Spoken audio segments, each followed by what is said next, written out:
ഓം ശ്രീ സച്ചിദാനന്ദ സദ്ഗുരു സായിനാഥ് മഹാരാജ് കി ജയ്.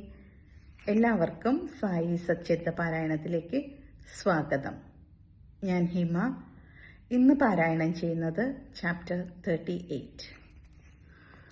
ബാബയുടെ പാചകപാത്രം, ക്ഷേത്രങ്ങളോടുള്ള അവഗണന, കൂട്ടിക്കലർത്തിയ ഭക്ഷണം, ഒരു കോപ്പ മോര്. കഴിഞ്ഞ അധ്യായത്തിൽ ചാവടി എഴുന്നള്ളിപ്പിനെ വിവരിച്ചു. ഈ അധ്യായത്തിൽ ബാബയുടെ പാചകപാത്രത്തെയും മറ്റു വിഷയങ്ങളെയും സംബന്ധിച്ച് പ്രതിപാദിക്കാം. മുഖവുര. സമസ്ത ജീവജാലങ്ങൾക്കും ആനന്ദം പ്രദാനം ചെയ്ത് ഭക്തന്മാർക്ക് ക്ഷേമം വരുത്തി അവിടുത്തെ പാതാരവിന്ദങ്ങളെ ശരണം പ്രാപിച്ചവരുടെ സകല ദുരിതങ്ങളും തീർത്ത് വിരാജിക്കുന്ന അനുഗ്രഹീതനായ സദ്ഗുരു സായി, അവിടുത്തെ ഞങ്ങൾ പ്രണമിക്കുന്നു. സ്വതവേ ദയാപരനും ശരണാഗതരെ സംരക്ഷിക്കുന്നവനും ആയ അവിടുന്ന് ഭക്തന്മാരുടെ ആഗ്രഹപൂരണത്തിനായും അവർക്ക് നന്മ വരുത്താനും വേണ്ടിയാണ് ഭൂമിയിൽ അവതരിച്ചത്.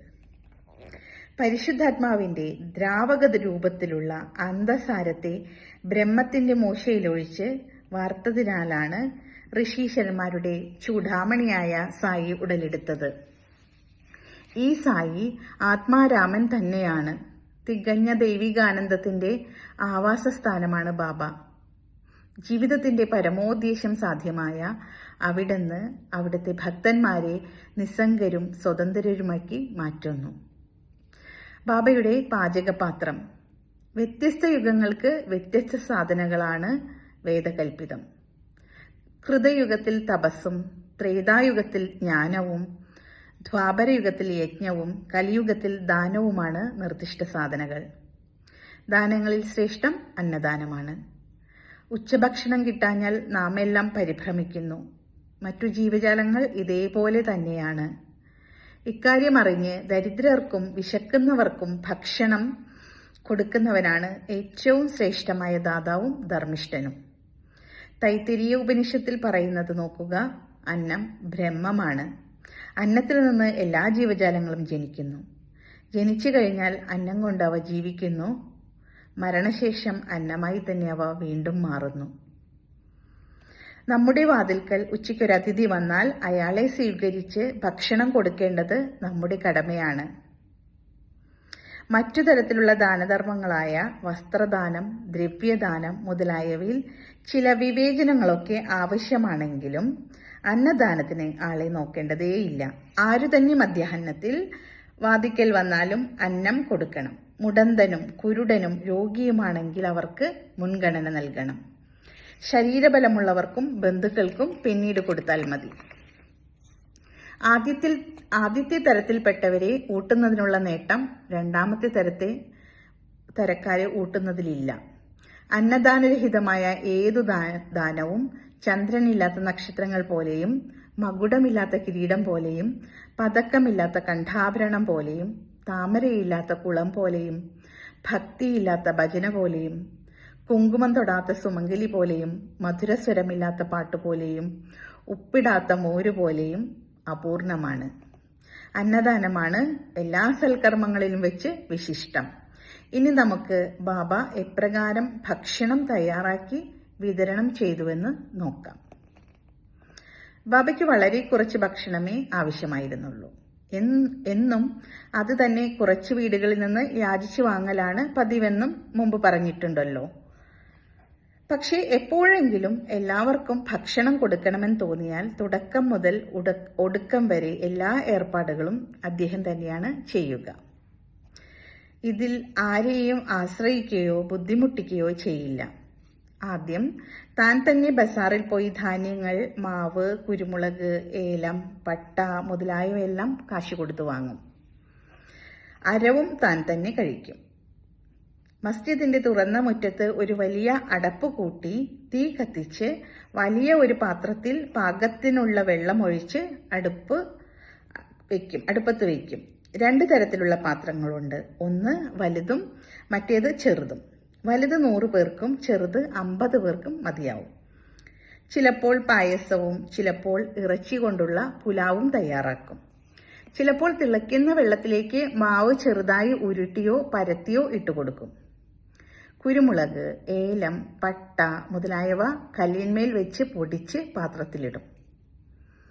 ഭക്ഷണം രുചികരമാക്കാൻ വേണ്ടതെല്ലാം ബാബ ചെയ്യും. അമ്പിൾ എന്ന പലഹാരമുണ്ടാക്കി ഭക്ഷണശേഷം എല്ലാവർക്കും കൊടുക്കും. ഭക്ഷണം വേണ്ട പോലെ വേവായോ എന്ന് നോക്കാൻ ബാബ കഫ്നിയുടെ കൈ തിരിച്ചു കയറ്റി നഗ്നമായ കൈ തിളയ്ക്കുന്ന ഓട്ടുപാത്രത്തിലിട്ട് ഒട്ടാകെ ഇളക്കി മറിച്ച് പാകപ്പെടുത്തും. കൈ പൊള്ളുകയോ അതിൽ ഭീതനാവുകയോ ചെയ്യില്ല. വെപ്പ് കഴിഞ്ഞാൽ ബാബ പാത്രങ്ങൾ മസ്ജിദിൽ കയറ്റി വെച്ച് ഭക്ഷണം ഒരു മൗലിയെ കൊണ്ട് പരിപൂർണമാക്കിക്കും. ആദ്യം മഹൽസാപതിക്കും താത്യാ പട്ടേലിനും ഓരോ ഭാഗം പ്രസാദമായി കൊടുത്തയക്കും. ബാക്കി മുഴുവൻ സ്വന്തം കൈകൊണ്ട് തന്നെ ദരിദ്രന്മാർക്കും നിസ്സഹായർക്കും വേണ്ടുവോളം വാരിക്കൊടുക്കും. അങ്ങനെ ബാബ തന്നെ വിളമ്പിക്കൊടുത്ത അന്നം കഴിക്കാൻ കഴിഞ്ഞ ജനങ്ങൾ ഭാഗ്യവാന്മാരാണ്. ചിലർ ചോദിച്ചേക്കാം, ബാബ പച്ചക്കറി ഭക്ഷണവും മാംസഭക്ഷണവും എല്ലാവർക്കും ഒരുപോലെ കൊടുക്കുമായിരുന്നുവോ എന്ന്. ഉത്തരം വ്യക്തവും ഋജുവുമാണ്. മാംസം കഴിക്കുന്നവർക്ക് മാത്രമേ മാംസം കൊടുക്കൂ. അല്ലാത്തവരെ കൊണ്ട് അത് തൊടിയിക്കുക പോലും ചെയ്യില്ല. അവർക്കത് കഴിക്കാനുള്ള യാതൊരു താല്പര്യവും അവരിൽ ബാബ സൃഷ്ടിക്കില്ല. ഗുരു എന്ത് പ്രസാദം തന്നാലും ശിഷ്യൻ അത് സ്വീകരിക്കുമോ എന്ന് സംശയിച്ചാൽ നരകത്തിൽ പോകുമെന്ന ഒരു തത്വമുണ്ട്. ഈ തത്വം ഏതെങ്കിലും ശിഷ്യൻ ഗ്രഹിച്ചിട്ടുണ്ടോ എന്ന് നോക്കാൻ ബാബ ചിലപ്പോൾ ചില പരീക്ഷണങ്ങൾ നടത്തും. ഉദാഹരണമായി, ഒരു ഏകാദശി ദിവസം ബാബ കേൾക്കറെ വിളിച്ച് 1 ഉറുപ്പിക കൊടുത്ത് കൊരളയിൽ പോയി മാംസം വാങ്ങിക്കൊണ്ടുവരാൻ പറഞ്ഞു. ദാദാ കേൽക്കർ ഒരു യാഥാസ്ഥിതിക ബ്രാഹ്മണനായിരുന്നു. അയാൾക്ക് ധനധാന്യങ്ങളും വസ്ത്രങ്ങളും മാത്രം സദ്ഗുരുവിന് കൊടുത്താൽ പോരെന്നും ഗുരുവിന്റെ കൽപ്പന ക്ഷണത്തിൽ അക്ഷരം പ്രതി അനുസരിക്കലാണ് ഏറ്റവും സന്തോഷകരമായ ദക്ഷിണ എന്നും അറിയാമായിരുന്നു. അതുകൊണ്ട് ദാദാ കേൽക്കർ ഉടുപ്പ് മാറി മാംസം വാങ്ങാൻ പുറപ്പെട്ടു. അയാൾ പുറപ്പെട്ടത് കണ്ട് ബാബ അയാളെ മടക്കി വിളിച്ചു. പരിപാടി റദ്ദാക്കി. ഒരിക്കൽ ബാബ ദാദയോട് പുലാവിൽ ഉപ്പ് മതിയോ എന്ന് നോക്കാൻ പറഞ്ഞു. ദാദ സാധാരണ മട്ടിൽ എല്ലാം ശരിയായിട്ടുണ്ട് എന്ന് പറഞ്ഞു. അപ്പോൾ ബാബ, നീ അത് കണ്ണുകൾ കൊണ്ട് കാണുകയോ നാക്കുകൊണ്ട് രുചിക്കുകയോ ചെയ്യാതെ എങ്ങനെ നന്നായി എന്ന് പറഞ്ഞു? അടുപ്പ് തുറന്നൊന്ന് നോക്കൂ എന്ന് പറഞ്ഞു. അയാളുടെ കൈ പിടിച്ച് പാത്രത്തിൽ താഴ്ത്തി കൈയെടുത്ത് നിന്റെ യാഥാസ്ഥിതിക മനോഭാവം കളഞ്ഞ് കയ്യിൽ കൊണ്ട് ഒരു കഷ്ണം എടുത്ത് നോക്ക് എന്ന് വീണ്ടും പറഞ്ഞു. മാതൃഹൃദയം സ്നേഹാർദ്രമാകുമ്പോൾ കുഞ്ഞിനെ നുള്ളി എന്ന് വരാം. അത് കരയുമ്പോൾ മാറോടടക്കി പിടിക്കുകയും ചെയ്യും. അതുപോലെ ബാബ യഥാർത്ഥമായും മാതൃനിർവിശേഷം കോൽക്കറെ കൈ പിടിച്ചമർത്തിയതാണ്. ഒരു ഋഷിയും ഒരു ശിഷ്യനെയും നിഷിദ്ധാഹാരം കഴിപ്പാൻ അനുവദിക്കില്ല. ഈ പാചകപ്പണി 1910 വരെ നടന്നു. പിന്നീടത് നിർത്തലാക്കി. ദാസ്കനുവിന്റെ കീർത്തനം കൊണ്ട് ബാബ ബോംബെ മുഴുവൻ അറിയപ്പെട്ടതോടുകൂടി കണക്കില്ലാത്ത ആളുകൾ ഷിർദിയിലേക്ക് വരാൻ തുടങ്ങി. അവിടം ഒരു തീർത്ഥാടന കേന്ദ്രമായി മാറിക്കഴിഞ്ഞു. ഭക്തന്മാർ പല കാണിക്കകളും ഭക്ഷണ പദാർത്ഥങ്ങളും നൈവേദ്യങ്ങളും കൊണ്ടുവരാൻ തുടങ്ങി. അവർ കൊണ്ടുവന്ന നൈവേദ്യം കൊണ്ട് ഫക്കീർമാർക്കും ദരിദ്രർക്കും വേണ്ടുവോളം കൊടുത്തിട്ടും ബാക്കിയാവാൻ തുടങ്ങി. നൈവേദ്യം എങ്ങനെ വിതരണം ചെയ്യുമെന്ന് പറയുന്നതിന് മുൻപ് ഗ്രാമദേവന്മാരോടുള്ള ബാബയുടെ ബഹുമാനം കാണിക്കുന്ന നാനാ സാഹിബ് ചന്ദോർക്കറുടെ കഥ പറയാം. നാനാ സാഹിബിന്റെ ഒരു ദേവനോടുള്ള അവഗണന. ചില അനുമാനങ്ങളെ ആശ്രയിച്ചുകൊണ്ട് ചിലർ സായി ബ്രാഹ്മണനാണെന്നും ചിലർ മുസ്ലിമാണെന്നും പറഞ്ഞു. യഥാർത്ഥത്തിൽ സായിബാബ മതാതീതനായിരുന്നു. ആർക്കും ബാബ എന്ന് ജനിച്ചെന്നോ ഏത് ജാതിക്കാരനെന്നോ മാതാപിതാക്കൾ ആരെന്നോ കൃത്യമായി അറിയില്ല.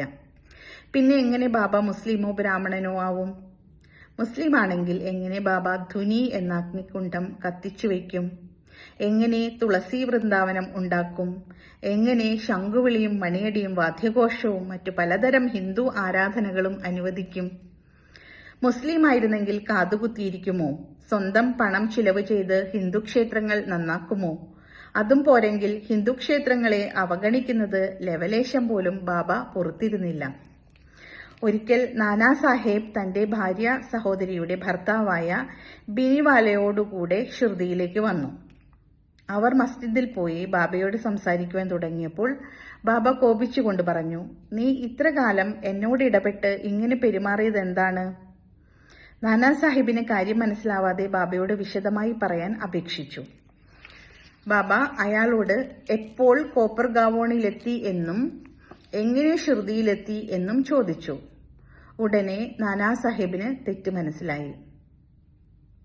സാധാരണ ഗോദാവരി തീരത്തുള്ള ദത്തക്ഷേത്രത്തിൽ തൊഴുതാണ് ഷിർദിയിൽ വരാറുള്ളത്.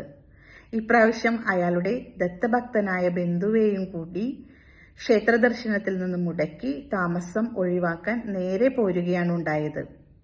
ബാബയോട് എല്ലാം പറഞ്ഞ് ഗോദാവരിയിൽ കുളിക്കുമ്പോൾ കാലിൽ മുള്ളു തറച്ച് വളരെ വേദനിച്ച വിവരവും വെളിപ്പെടുത്തി. ബാബ അയാളോട് അത് അയാൾക്ക് കിട്ടിയ ഒരു ചെറിയ ശിക്ഷയാണെന്നും മേലാൽ കൂടുതൽ ശ്രദ്ധിക്കണമെന്നും താക്കീത് ചെയ്തു. ഭക്ഷണം കൂട്ടിക്കലർത്തൽ. ഇനി നൈവേദ്യ വിതരണം തന്നെ പറയാം. ആരതിക്ക് ശേഷം ഭക്തന്മാർക്കെല്ലാം ബാബ ഉധിയും അനുഗ്രഹവും കൊടുത്ത് പറഞ്ഞയച്ചു കഴിഞ്ഞാൽ അകത്തുപോയി തൂണുചാരി ഭക്ഷണത്തിനിരിക്കും. ഭക്തന്മാർ അവർ കൊണ്ടുവരുന്ന പൂരി, ബോളി, ബസുന്തി, സൻസ, ചോറ് മുതലായ നൈവേദ്യങ്ങൾ അടങ്ങുന്ന പാത്രങ്ങൾ മുന്നിൽ വയ്ക്കും. അവർ ബാബ അവ തൊട്ടു പരിശുദ്ധമാക്കി കിട്ടാൻ കാത്ത് പുറത്തു നിൽക്കും. എല്ലാ ഭക്ഷണവും ഒന്നിച്ചൊരു പാത്രത്തിലിട്ട് ബാബയുടെ മുന്നിൽ വയ്ക്കും. ബാബ അതെല്ലാം ദൈവത്തിന് നിവേദിച്ച് പരിശുദ്ധമാക്കും. പിന്നീട് ഒരു ഭാഗം പുറത്തു നിൽക്കുന്നവർക്ക് കൊടുത്ത് ബാക്കി ബാബയും അകത്തിരിക്കുന്നവരും കൂടി കഴിക്കും. 2 വരിയായിരിക്കുന്നവർ സുഖമായി ഭക്ഷിക്കും.